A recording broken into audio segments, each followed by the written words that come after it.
I hate to blow my credibility uh, right at the beginning, but I would have to confess to you, you look like a friendly group, that this novel, I know this much is true, actually began legally before it began creatively. Now, to take you back to that year that She's Come Undone was published, 1992, I was in the middle of a six-city book tour. That was pretty exciting stuff for somebody who had been a high school teacher all his adult life. Suddenly I'm being treated like an author and squired around here and there. And my travels took me to La Jolla, California. And it was a Sunday, it was a day off from the bookstore circuit. And my agent and I were out at we were in an outdoor cafe for Sunday brunch. And we were having a great old time. It was a sun-splashed morning. The Chardonnay was flowing. And suddenly my agent pulled out from her big straw bag a sheaf of legal paper. And I said, "Oh, what's that?" And she said, "Well, this is a second book contract." She said, the publisher would like you to write number 2, and they're willing to give you advance money to do it. So you'll be able to take a leave of absence from teaching and write full time. What do you think of that? And I said, I don't know, it seems a little backward to me, taking money for work that you haven't done yet. But my agent, being a good agent, explained to me that yes, indeed, this was a very good idea. I think she had 15% somewhere in the back of her mind. Anyway, more Chardonnay, and by the end of that brunch, it was, okay, I'll sign. So I signed the Devil's Agreement. The book tour ended, the summer ended. I did indeed get my leave of absence. My wife, who was an elementary school teacher, went back to school day after Labor Day. My kids went off to school, and it was just the cats and me. Had the house all to myself. I was a full-time writer, at least part-time or temporarily. So I pulled up my sleeves. I put on my brand new computer. I had a dozen celebratory roses from my editor on one side of me, a dozen celebratory roses from my agent on the other, and there was only one problem. I couldn't think of a damn thing to write. I didn't have any characters. I didn't have any conflict, nothing. Now, I had made a promise to myself that I was going to stay in that writing office, keep business hours. And that got trickier and trickier to do as the week went on. And by the end of that first week, I had gone up to the attic and resurrected from one of the kids' toy chests one of those paddle ball things, you know, with the little rubber ball. And I want to tell you, I got frighteningly good at paddle balling. I found myself by the second week jumping at any excuse. The doorbell would ring, and those young and earnest, conservatively dressed young men just out of high school, those religious missionaries who come to your door, they would stand there. And prior to this, my busy life and I would always say, "Oh, no, I'm too busy, thank you anyway." But now it was, come in. I'd be happy to listen to what you have to say. Now, the very worst it got was, I think, somewhere around the 1 month mark, after lots and lots of wheel spinning and increasing insomnia and thoughts about maybe returning that advance money. And the worst it got was something called the paper clip game, in which I sat in the middle of my office flicking paper clips, the object being to try to hit the window pane. Now, this is how bad it got. There were teams, there was a playoff series, pretty pathetic. Now, on the day that the muse finally was merciful to me, finally decided that I had been humbled enough, what I saw was the beginning of my character. I got a first glimpse of the guy who would then become Dominic Birdsey. Now, one thing I forgot to tell you is that when I signed that agreement, the book company said that, well, here's a deadline also. You have 2 years to write this novel. And I finished 6 years later. So I was only 4 years over the deadline. But what I saw that first day when the novel started to come in earnest, best way I can describe it is maybe like 10, 15 seconds of a little movie playing in my head.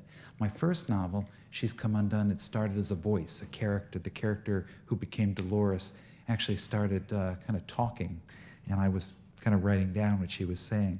But this novel, Dominic, before he was Dominic, he was just a guy driving a pickup truck on a back road in the middle of the night. And I imagined he's the only poor soul out there on this lonely road, and I imagine he's out there because he can't sleep.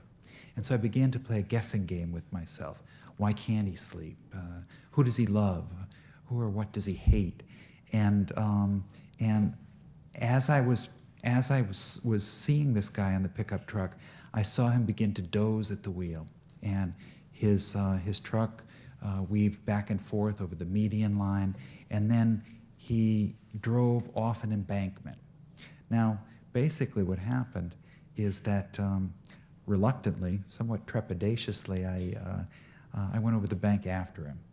And when I came back 6 years later, came stumbling back up the bank, I was holding this big, bulky novel, and I had written a story about, amongst other things, the effect of schizophrenia on a family, and Sicilian immigration, early 20th century immigration. I had written a book about forgiveness, and also a book about oppression, how misusing power over other people defeats not only the victim, but also the oppressor. And finally, I had written a book about identical twins, a subject that came to really fascinate me. But I had none of this in mind when I started. For me, writing is a process of discovery, and I like it best when I'm in waters that seem almost over my head, because then I have to stop and learn about the subject matter I've begun to write about.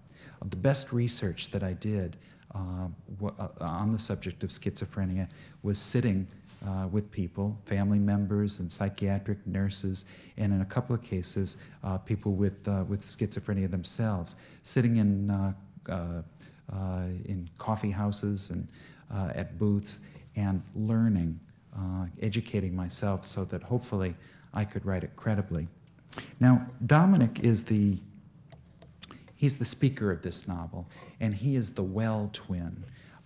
When I started researching, I came up with a fact that really fascinated me, and that fact was that in the cases where identical twins, where one twin develops schizophrenia, because they start out as a single entity that splits in half, and because they share biochemistry, in almost all of the cases, if one twin becomes schizophrenic, the other one will as well.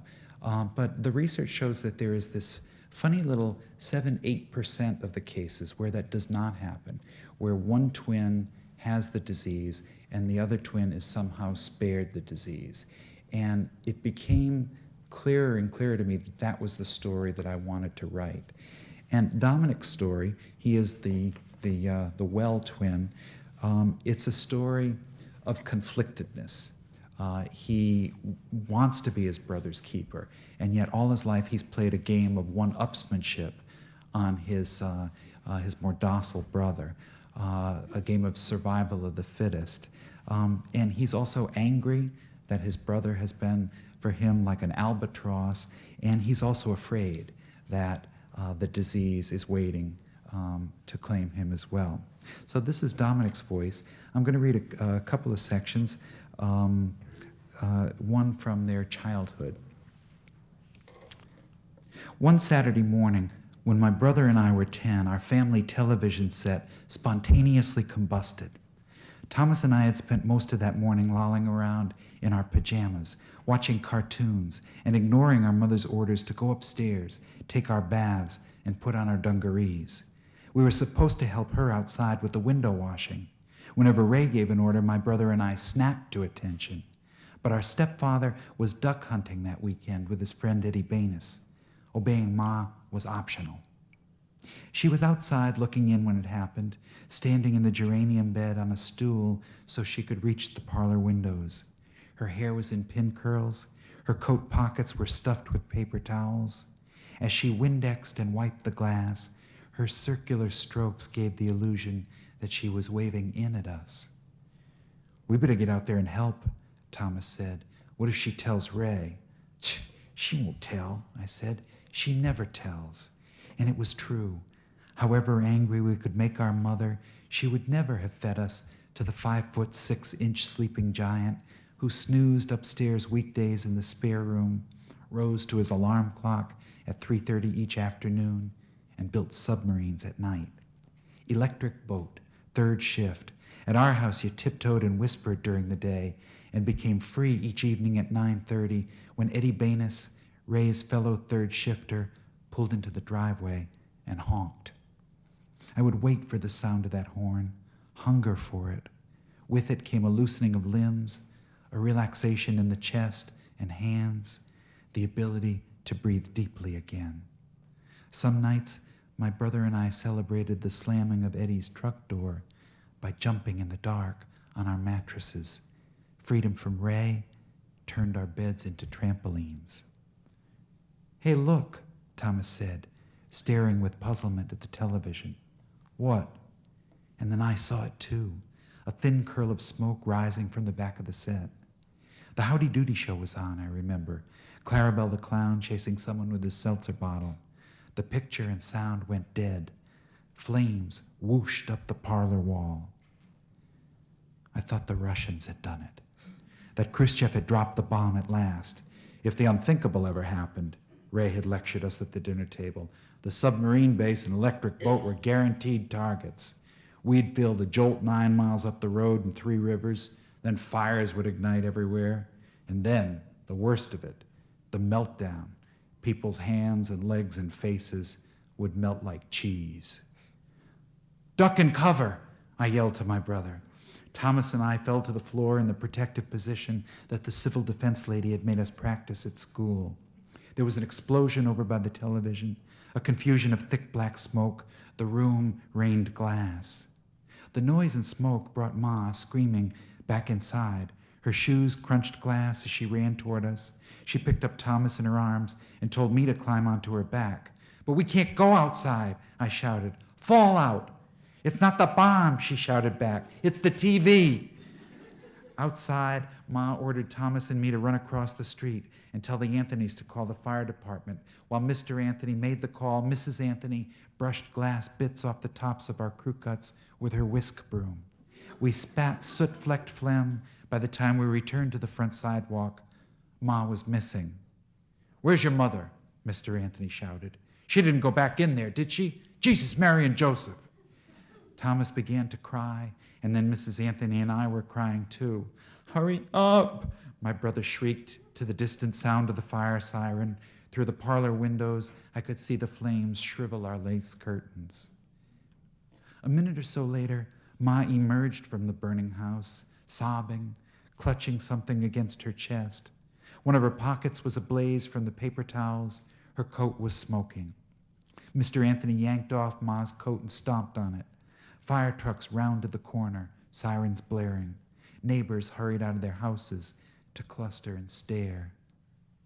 Ma stunk. The fire had sizzled her eyebrows and given her a sooty face, and when she reached out to pull Thomas and me to her body, several loose photographs spilled to the ground. And that's when I realized why she had gone back into the house, to rescue her photo album from its keeping place in the bottom drawer of the china closet. "It's all right now," she kept saying. "It's all right. It's all right." And for Ma, it was all right. The house her father had built would be saved. Her twins were within arm's reach. Her picture album had been rescued.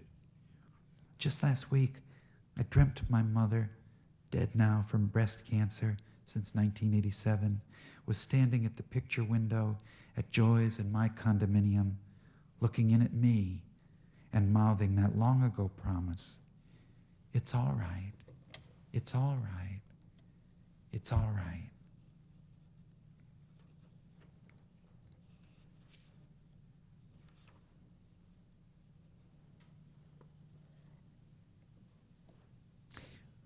Whenever my mother underwent her chemotherapy and radiation treatments at Yale New Haven, Ray drove her down there, kept her company, ate his meals in the cafeteria downstairs, and catnapped in the chair beside her bed.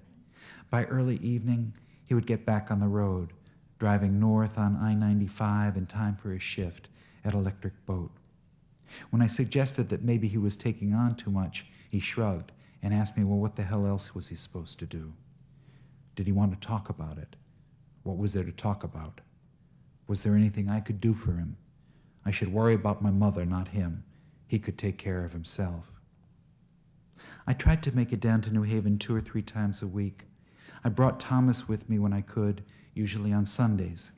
It was hard to gauge how well or poorly Thomas was handling Ma's dying. As was usually the case with him, the pendulum swung irregularly. Sometimes he seemed resigned and accepting. It's God's will, he would sigh, echoing our mother herself. We have to be strong for each other. Sometimes he'd sob and pound his fists on my dashboard, and at other times he was pumped up with hope. I know she's going to beat this thing, he told me one afternoon over the phone. I'm praying every single day to St. Agatha. St. who? I said, immediately sorry I had asked. St. Agatha, he repeated, the patron saint invoked against fire and volcanoes and cancer.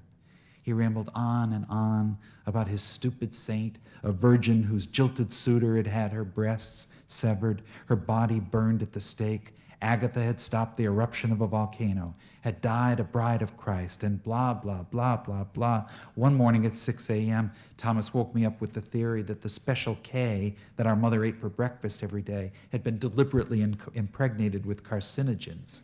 The Kellogg cereal company was secretly owned by the Soviets, he said. They target the relatives of the people that they're really after. I'm on their hit list because I do God's bidding. Now that he was onto them, he said, he was considering exposing Kellogg's, rubbing it right in their corporate face. He would probably end up as Time magazine's Man of the Year and have to go into hiding. Stalkers followed famous people. Look what had happened to poor John Lennon. Did I remember that song, Instant Karma? John had written that song specifically for him, to encourage him to do good in the world after he had gone. Listen, my brother said, it's so obvious it's pathetic. And he broke out into a combination of song and shouting. Instant karma's gonna get you, gonna look you right in the face. You better recognize your brother and join the human race. One Sunday afternoon, when Thomas and I drove down to visit Ma, her bed was empty. We found her in the solarium, illuminated by a column of sun coming through the skylight, sitting by herself among clusters of other people's visitors. By then the chemo had stained her skin and turned her hair to duck fluff, had given her once again the singed look that she had had that day she emerged from the burning parlor on Hollyhock Avenue. But somehow, bald and shrunken in her quilted pink robe, she looked beautiful to me. Thomas sat slumped and uncommunicative through that whole visit. He had wanted me to stop at McDonald's on the way down, and I had told him no, that maybe we could go there on the ride back. In the solarium, he pouted and stared trance-like at the TV and ignored Ma's questions and her efforts at conversation with him. He refused to take off his coat. He would not stop checking his watch. And I was angry by the time we left. Angrier still when during the drive home, he interrupted my speech about his selfishness to ask if we were still going to McDonald's. Hey, don't you get it, asshole? I shouted. Don't you even come up for air when your mother's dying? He undid his seatbelt and climbed over the front seat. Squatting on the back seat floor, he assumed a modified version of the old duck and cover. And I pulled the car into the breakdown lane, threw her into neutral, and told him to get back in the goddamn front, that I was sick and tired of his bullshit on top of everything else that I was trying to juggle. And when he refused to get up, I yanked him up and out of the car. He pulled free and bolted, running across the interstate without even looking. Horns wailed, cars swerved wildly. Don't ask me how he made it across. And by the time I got across the highway myself, Thomas had disappeared.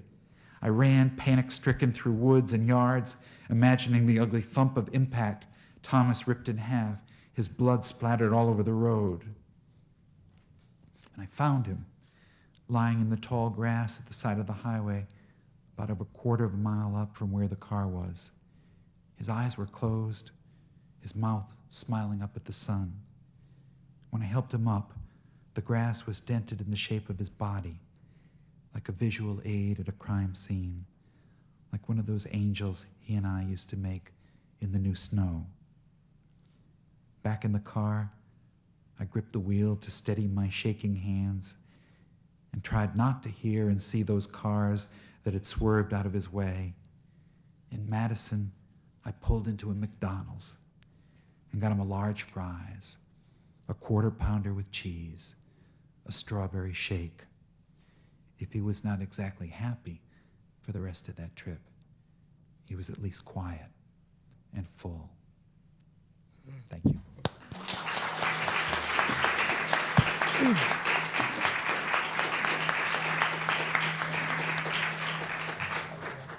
Hi, Wally. Well, I thought it was interesting. You started out with an exploding TV set, and in She's Come Undone, it opens with the arrival of a TV set. Mm-hmm. What's with the TV sets? Well, I am a member of the baby boomer generation, wrecked by TV, I'm sure. I do remember distinctly the day that our first TV arrived. I was very excited about it, and I remember the vivid details of it still. And I always assume that I write pretty far away from my own life, but I'll tell you a funny story. About 3 or 4 years ago, my mother and father, there was a spring cleanup in their town where I used to live, and the deal was if you got everything out of the house that you wanted to throw away and put it on the sidewalk, the city workers came by and they took it all. And so my mother and father decided to clean out their attic, and they needed help. So I drove down, and as I was lugging things up and down, suddenly I saw that TV, this old Emerson TV, one of those old big boxy things. And I was startled because it was the exact television that I had described in She's Come Undone that arrived for Dolores and her family. So I don't know, I sat there looking at that thing, scratching my head and saying, well, maybe you write a little closer to home than you realize when you're working with fiction. Do you really see things in color when you're writing, or do you hear things, or how are you perceiving? Both. When I was a kid, unlike a lot of the writers that I know and a lot of writers that I read about, I didn't love to read when I was a kid. I read. I wrote assignments for school, but I didn't do a lot of it in my spare time. What I did was I drew. I drew constantly. My mother worked part-time at a printing company, and my uncles were printers, and so always coming into our home was all this great scrap paper. And I would sit there and I drew my own comic books and so forth. And I see now, in retrospect, that was preparing me to be a fiction writer, because I would draw, say, a scene of a bunch of people at the beach, and next thing you know, there'd be a tidal wave, and I'd draw the results, or I'd have a circus scene, and everybody would be having a good time, and then the lion's cage would be left open, and chaos would ensue. So I think that was my early training, and to this day, I have a visual orientation into the fiction. Very often, it's sort of movie-like for me, and I do hear the characters' voices, and I'm sometimes when the writing is going well, I'm trying to keep up with what they're saying. It's coming quickly. Do you ever use drawing to help you when you're feeling stuck in your writing? Yeah, actually I do. She's Come Undone, I wrote mostly in longhand at the library. Here we are, not this library, but the University of Connecticut library.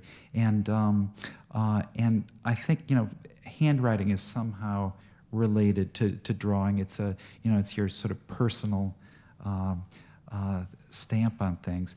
And my second novel was written more head to computer, and in some ways it was a more bumpy ride for me.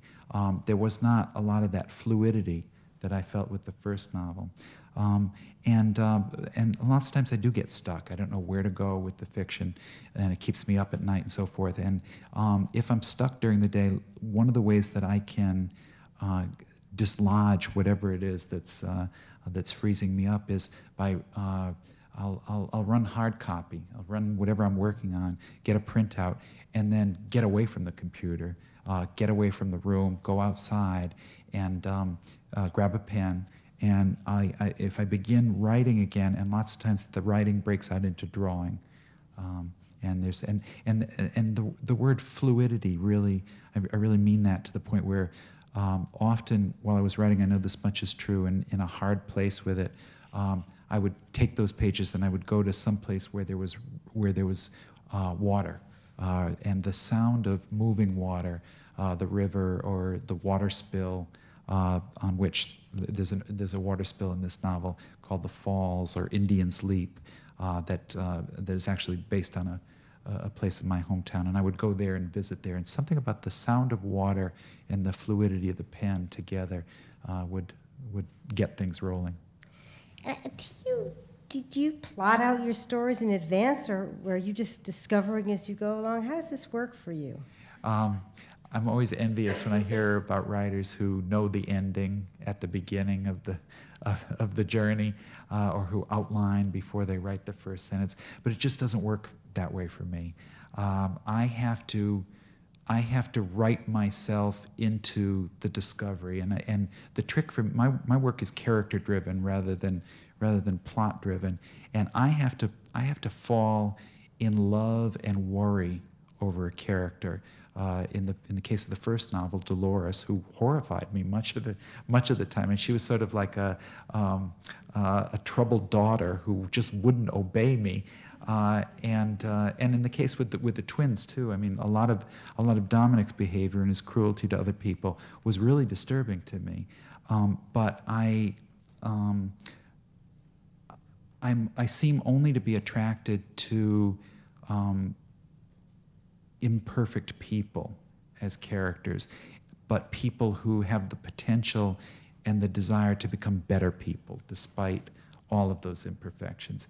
And I think probably that comes from my long history of teaching, because when I look back, I started teaching high school back in 1972, and just gave up that position a couple of years ago.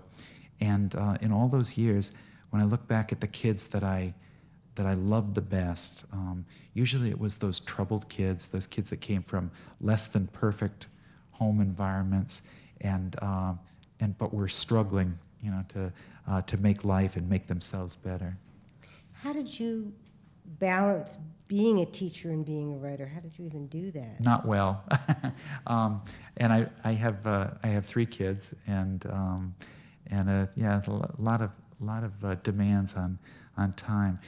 Some of you may be old enough to remember the Ed Sullivan Show, Sunday night show, and there was I guess he would be qualified as a juggler. There was an act that would come on every once in a while, and this guy, he had rods, these long skinny rods all over the stage, and he would spin dinner plates on the rods. And as the act went on, he'd spin more and more plates, and you'd sit there and watch, and one plate would start to wobble and get ready to crash to the floor. And just when you thought, uh-oh, there it goes, he'd reach behind him and spin that one, and then go on, make 3 more plates spin. And they were all over the stage. And that's sort of what my life is like, because teaching is a full-time job if you're doing it well and you're putting a lot of energy into it. And so is writing. They require different things, but I don't see one as more important or less important than the other. I wrote She's Come Undone while I was teaching full-time, and the way I did it was I would set the alarm for 4:30, 5 o'clock in the morning, and not all during the week, but on weekends. And I would drive up to the all-night study room in the university library, and I'd be the first idiot there, of course, with the gallon-size coffee from the convenience store to wake myself up, and there'd be maybe 1 or 2 kids asleep in their calculus notes or something, and here I come with my notebooks and my fiction, and I did it that way. I wrote very early, and then I wrote during summer vacations, and it was kind of wacky. I mean, nobody promised me that I was going to get anything published. I pretty much assumed that I would not get it published.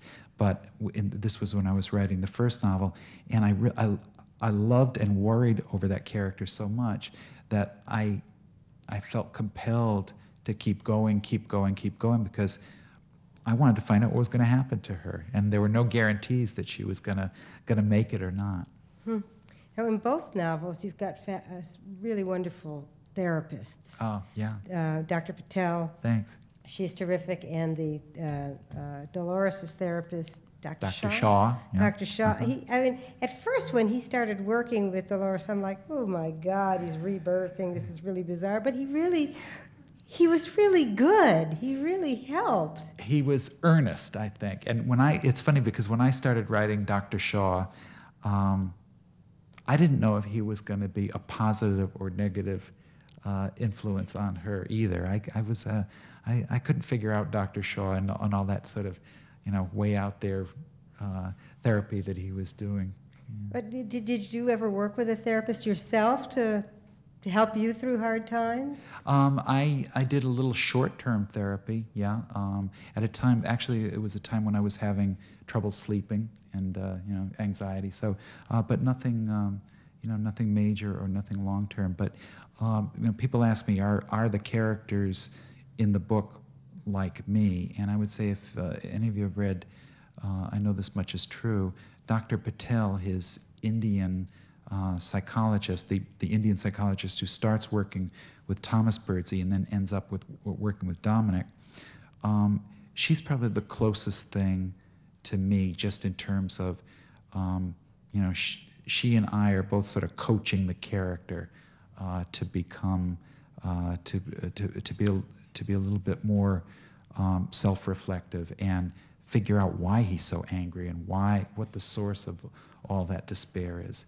So, and she's also an advocate of using ancient myths to sort of cure yourself.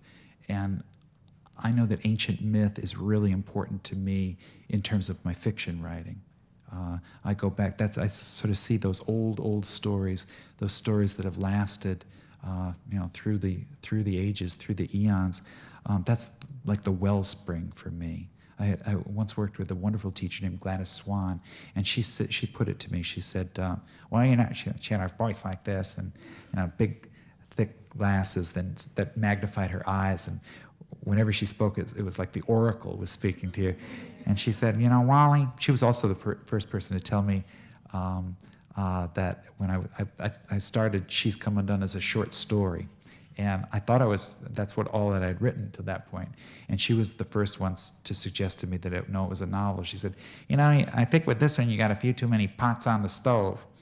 And I said, I said, what do you mean? She said, well, I think you're trying to tell yourself you want to write a novel. And I said, I don't know how to write a novel. How do you write a novel? And that's when she said, go back and read the old stories, because you're never going to tell a completely original story. The best that you can do is put your original spin on a story that's lasted through the ages. And the reason it's lasted through the ages is people need for it to be told. So that's when I began to discover the work of Joseph Campbell and Heinrich Zimmer and those guys. In fact, the closest thing that I had to any kind of a design with this novel was a story that I read in one of Heinrich Zimmer's books. It was an ancient Hindu myth that he called The King and the Corpse. And in that myth, there's a sort of a proud but oblivious king, and he has to be humbled in the story. And it's a creepy, very non-Western myth. There are corpses in there, and the corpses are whispering riddles, and the riddles are the keys by which the king can solve his dilemma and get out of the clutches of an evil sorcerer. And by the end of that myth, he saves himself by humbling himself, by dressing in beggar's rags and listening to the whispers of the dead.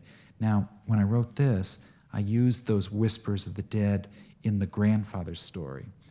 Dominic and Thomas's grandfather, their Italian immigrant grandfather, dies the summer before they're born, but he leaves behind a manuscript.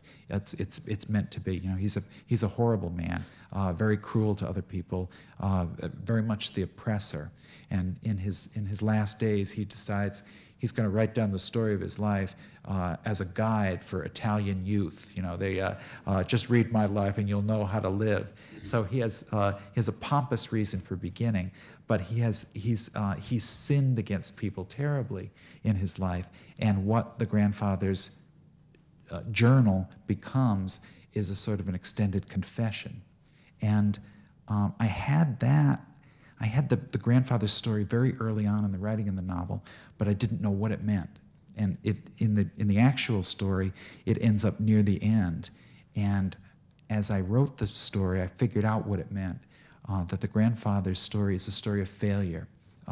He could not be loved because he could not love, and he could not stop exerting power over people. And Dominic has some of those same sins, and so the grandfather's story becomes sort of a cautionary tale for him. He can either repeat the sins of his grandfather, or else he can evolve. And so there's that king from the myth. Humble yourself and do the hard work of self-renovation, and you can inherit a better world.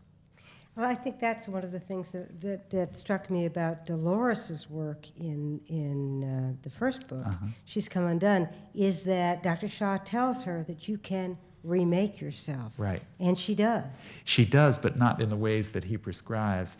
And in that novel, she abruptly leaves. She leaves to chase some guy up in Vermont before her therapist feels that it's appropriate for her to leave. And of course, she gets herself in more hot water. She does eventually evolve, though, but in some unpredicted ways.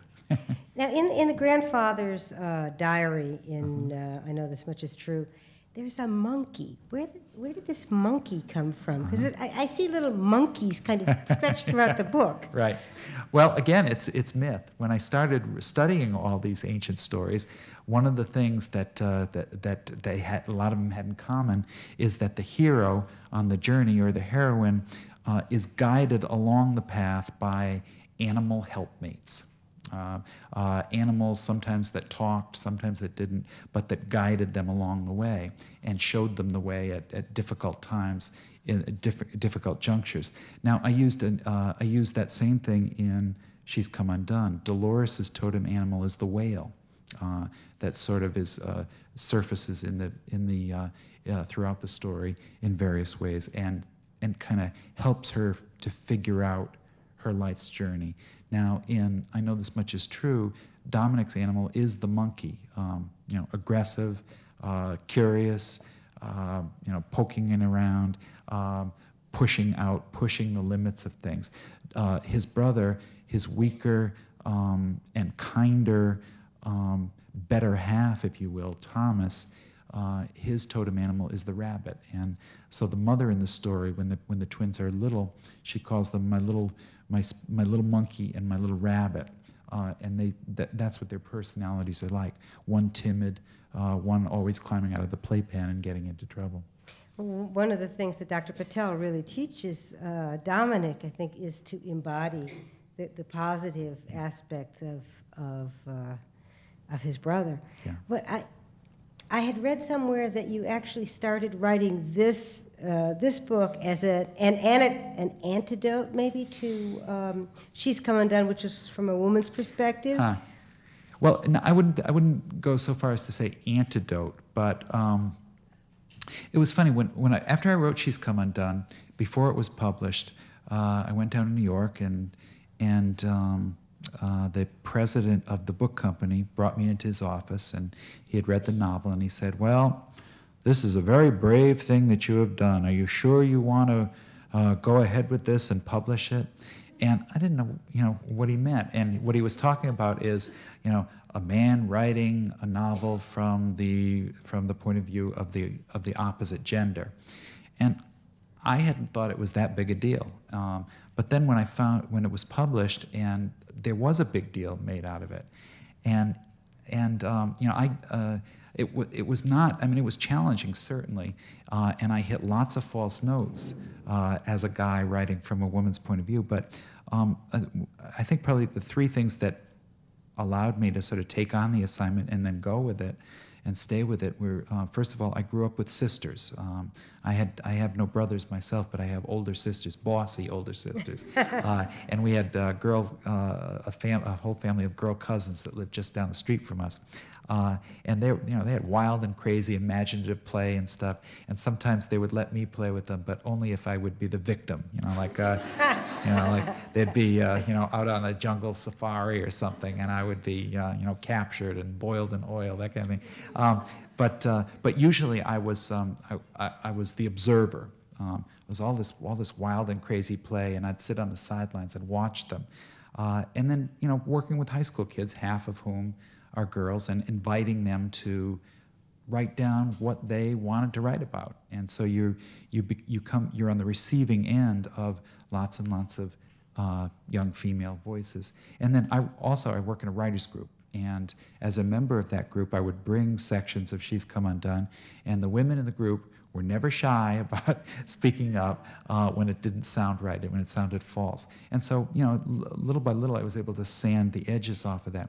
Anyway, the book gets published, and every review mentions, this is, how did he write this from the opposite viewpoint, or he did a good job, or and then that was always the first question at bookstores and libraries and so forth, at Q&A time. Mr. Lamb, now why did you choose to do that?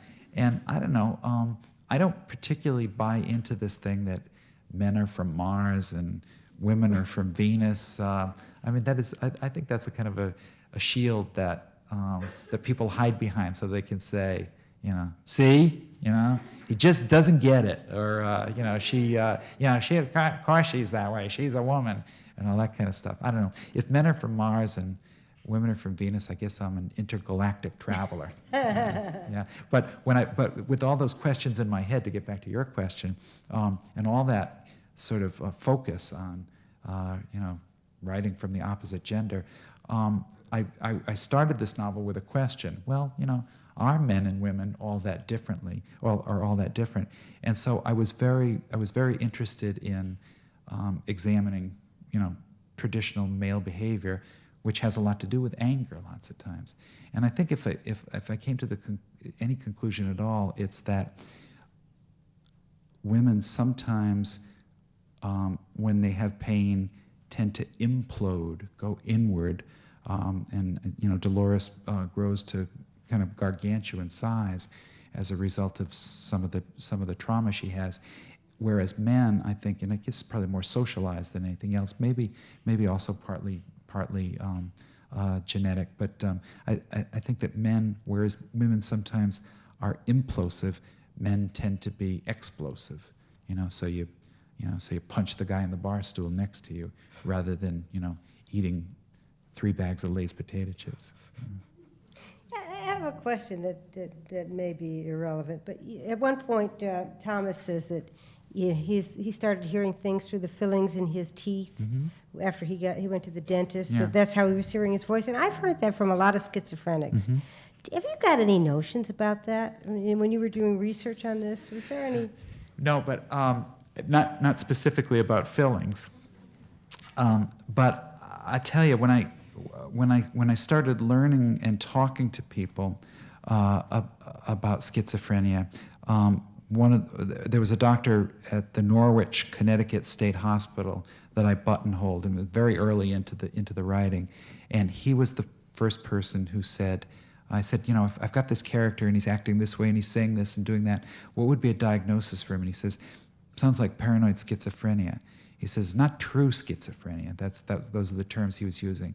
And I said, well, what's the difference? And he said, well, the true schizophrenic is so his world, his life, his voices, everything is so random that he sort of lives in a state of chaos when he's not medicated. But the paranoid schizophrenic will try to impose some kind of order over the chaos. And so the fantasies have to do with Martians, or the Iraqis have put the fillings in the teeth and that kind of stuff. In other words, if I'm feeling this threatened, there must be a reason for it. And when he said that, that struck me as such a sad and noble thing to try to do, to take this terrible, the effect of this terrible disease and try to make sense out of it, even in this kind of, this far out, exaggerated way. Yeah, there was something that struck me as I was reading the book where Dr. Patel is talking to Dominic about grandiosity. Yeah. And that's kind of a theme that Thomas is obviously grandiose. The whole world is out to get him, and he's going to be on the cover of Time magazine. He can stop the Persian Gulf War from happening. By chopping off his hand. Yeah, right. And Domenico Tempesta, he is the great man. Is that something that's very male, this grandiosity, or is it just something that's just a theme that's or very human, or do we all do that? I don't know. I don't think I can really speak for all men on that, but certainly those characters, they had that in common. And again, it's that theme of humility, that you have to stop believing that you are God and stop playing God. When you one of the major themes in this novel, and one of the things that Dominic has to learn how to do is to forgive and also to ask forgiveness. And in order to ask forgiveness of somebody, you've got to humble yourself. And if you withhold forgiveness from people, from someone, you are in a sense playing God and saying, "No, I am not. You do not deserve this, and so I will not forgive you." And I don't think that's appropriate. Interesting. Why don't we just open this up? I'm sure you guys have a zillion questions. So who would like to ask something? And Daphne will bring you the microphone, okay? And then the next person, raise your hand so that Daphne will see you.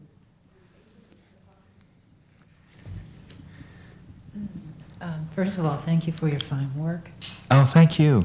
I saw an interview with you, couldn't have been more than a week ago. I think it was C-SPAN. It was Book Notes. Do you recall doing that? Yes, yeah. I caught the tail end, and by the tail end, I mean your last sentence, which I'm going to ask you to elaborate on. Your last sentence was, your advice was to write the story and let the story find its own audience. Do you recall saying it? Yeah. Thank you. Well, again, I have to reference Gladys Swan, my mentor from years back, because when I started writing, I was about 30 years old when I began trying to write fiction, and very shortly into that, I came to the end of what I knew about how to write fiction, and so I entered this MFA program, and as a high school teacher, and who had worked with some books that really succeeded with kids, I started working with Gladys, and I said, well, my intent is to try to write a story that means as much to young people as To Kill a Mockingbird has meant to my students. That's one of the novels that students year after year really loved, or came to love as they got into the story. And Gladys said, well, my dear, you need to chase out any thoughts of audience, because she said, you need to write it true to yourself, true to your own vision, your own voice. And if you do that, the audience that's meant to hear it or read it will do so. But you need not to think about them. Chase them out of the room and write it for yourself. Now, I have a vivid imagination, but I never could have imagined something like the Oprah Book Club, and how a television show of all things could be the messenger to get me that audience. But that, oddly enough, that's what happened. Life is crazy sometimes. But I still follow that advice. I still remind myself of that all the time. I'm sure when I sit down, right now my third novel is in this form. It's in a shopping bag on the backs of ATM slips and envelope flaps and stuff stuffed in that bag, and I have time this fall. I'm going to start writing that third novel, and so I have to dump that thing out onto the rug and begin to make those connections between those bits and pieces. But I'm going to need to remind myself because, first book did well, second book it did well, and that's kind of intimidating in some ways. And I'm sure I'm going to be saying to myself, okay, can I write a third book that is going to be as as meaningful to people? And I have to keep saying, out the door, write it for yourself, and whatever audience is meant to find it will find it. Anybody else? Someone raise a hand okay, Daphne's coming.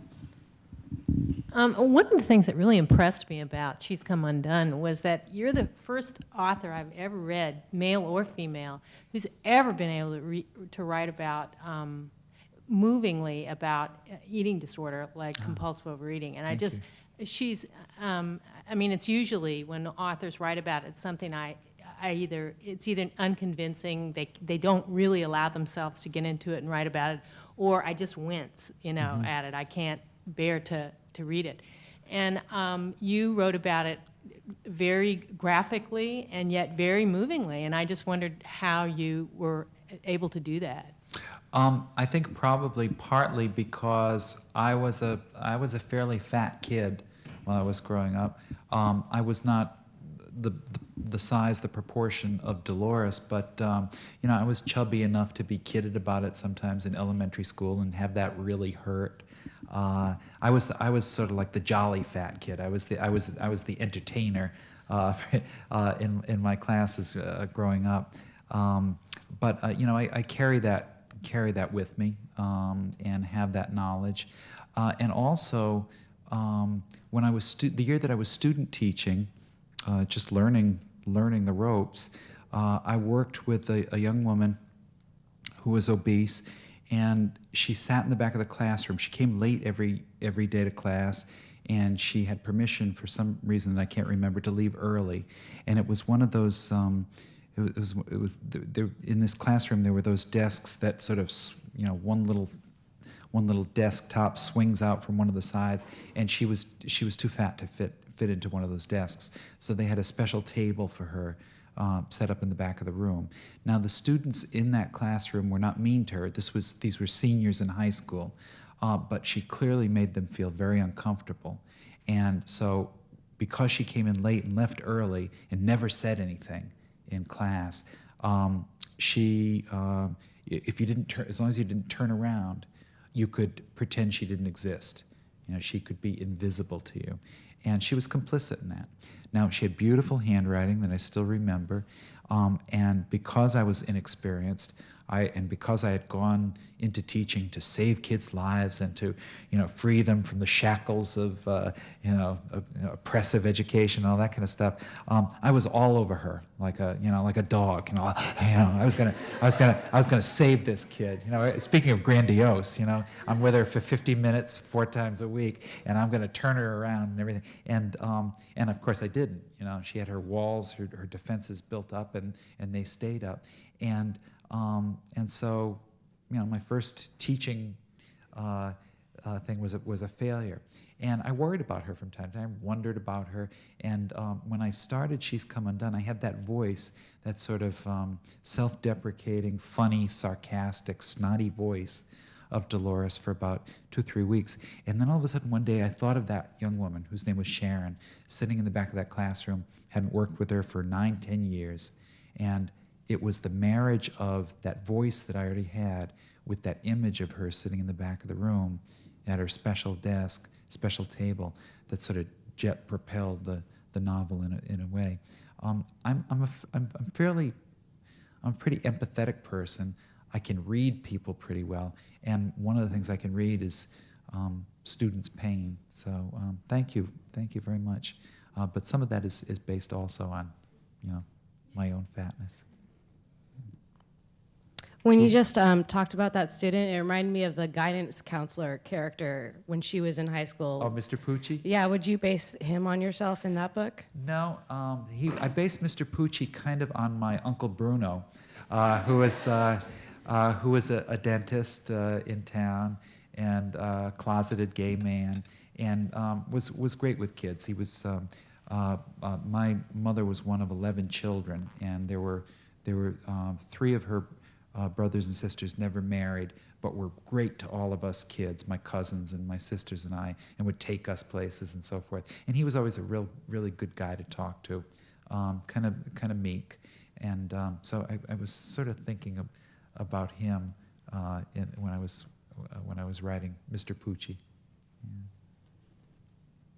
Did you know that you always wanted to write and write as being a writer, and it took you a while to get around to it, or did it just kind of come to you that this is what you really needed to do? I had no clue that I would ever, if I could, as my 25-year-old self, if I could have looked into this future, I would have been absolutely flabbergasted.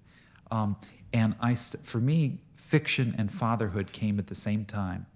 That our oldest son was born on Memorial Day, 1981, just turned 18, and my wife Chris and I were up all night in the delivery room, exhausted. I just couldn't believe this, little miracle, and so she was going to try to get some rest, and Jared went back into the nursery, and I was going to rush home, take a quick shower, do a couple of errands, make a couple of calls, and then get back to the hospital so I could see him again. And it was that very morning that I got my first fictional impulse, the first fictional voice. I was in that shower, and I heard a wise guy, high school student who'd just gotten a job as an ice cream truck driver, a Mr. Softy truck driver, and he was, just kind of crabbing about his, lousy summer job, and I didn't even know it was fiction. I didn't know what it was, but I remember jumping out of the shower, running naked down the hall, and scrawling those 2 or 3 sentences on a piece of paper that I still have, sort of written diagonally across a piece of loose leaf paper, with all wrinkled and puckered up from shower dripping on it, shower water, and I forgot about it. My wife and the baby come home. I get pretty good at car seat straps and diaper pins and all that kind of thing, and then later that summer, summer vacation for a teacher, I'm cleaning my desk, and I see that piece of paper, and I go, I know what that is. I remember when that happened, and I sat down, and I got sucked in whole into the process, and I haven't stopped since. But I didn't plan it. But for me, fiction writing and fatherhood have been intertwined because they started at the same time.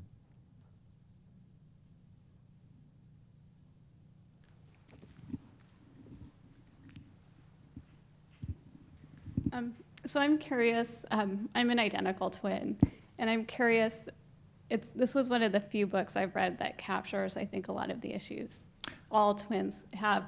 And people ask me a lot, what's it like to be a twin? And I came to the conclusion that I just said, you have to be a twin to know what it is, to know what it is. And I'm wondering how you were really able to capture, I think, just the issues of finding your identity and good twin, bad twin, and aligning with different parents. And I was fascinated by that. Thank you. Are you an identical or a fraternal? Identical. Mm-hmm. Well, I have to say that all my life I've been jealous of twins. I think many of us who are not twins are, because I used to have this fantasy that somewhere in the world was, I was a kid when I had this fantasy, was a little boy who looked exactly like me, and one day we would be walking on the street and we would run into each other, right? And what I was looking for, because I was the only boy with older sisters in a pretty geriatric neighborhood with not a lot of other kids to play with, what I was really fantasizing about was a soulmate, somebody who would understand me and be my partner. And so I had that that envy all my life, and I've always been interested in students of mine who were twins, and then when I realized I had these guys as brothers before I realized they were twins, and when I started writing them as twins, then I needed to do my homework, and so I read a lot of pretty fascinating literature And that's when I understood that in some ways it's really difficult, I think, to be a twin. In some ways it's wonderful, and it is this, a really special arrangement.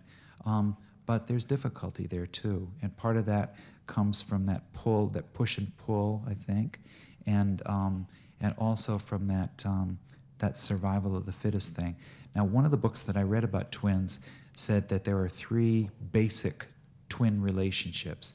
In one, and I think speaking more of identicals than fraternals, they said in one sort of typical type, the twins are each other's best friends, but they have a real strong sense of themselves as individuals, but they're good companions. And that's the easiest of the identical twin relationship. One of the other types is, in one of the other types, the twins are basically competitors. They live their lives quarreling and fighting and competing with one another. Lots of times they end up not speaking and so forth. And then there's a third type of relationship where the identical twin feels like half of something as opposed to an individual whole. And those are the twins that quite often dress alike into adulthood and have a stronger relationship with their twin than they do with their spouse and that kind of thing. And they feel only like half of something.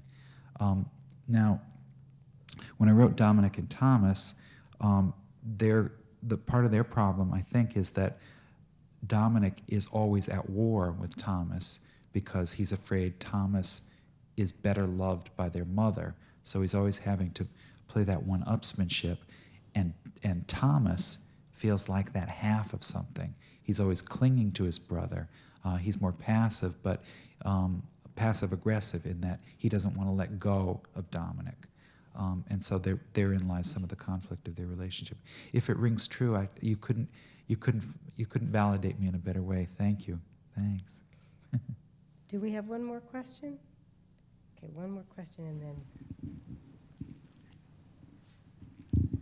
You mentioned that She's Come Undone you wrote in longhand, and This Much I Know Is True you wrote it on a computer, and then it was a little bit bumpier. And I'm wondering why you continued writing on a computer if you found it harder, and then if your third one you're going to actually write in longhand again, kind of go back to the old way of doing it.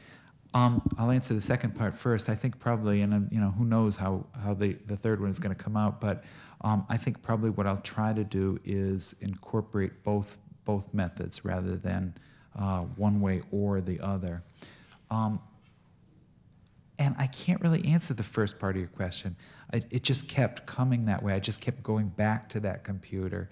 I think probably part of it is because I don't like to write. I find a character that I need to find out about. But I'm a great one for finding all manner of ways to avoid getting to the apartment where I write. I used to write in the home, and in the wake of all the Oprah stuff, the phone wouldn't stop ringing, and it became a great excuse for me to get up from the desk and stuff. So in order to solve that problem, finish the second book, I had to, I rented a little apartment one town over from the town where we live, and I drive there, and it's a second floor apartment. I have a landlady downstairs, Bunny, and there's no phone there, which is a real asset, and there's no furniture with the exception of a table where the computer is. The room has to be boring and blank so that if anything interesting is going to go on, it's going to be on the screen or on the page. I think probably one of the reasons why I use computer is avoidance.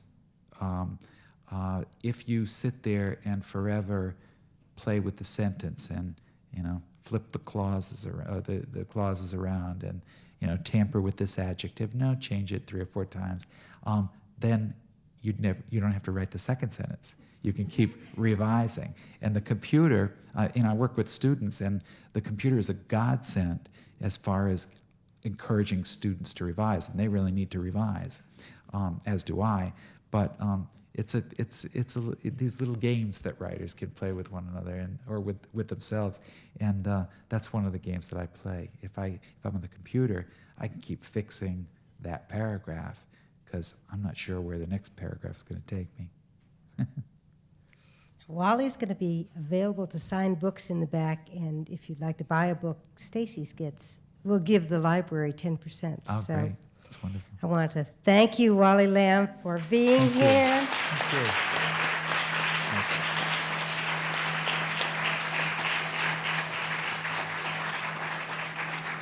Thank you so much. What a nice, warm audience you've been to chat with. Thanks.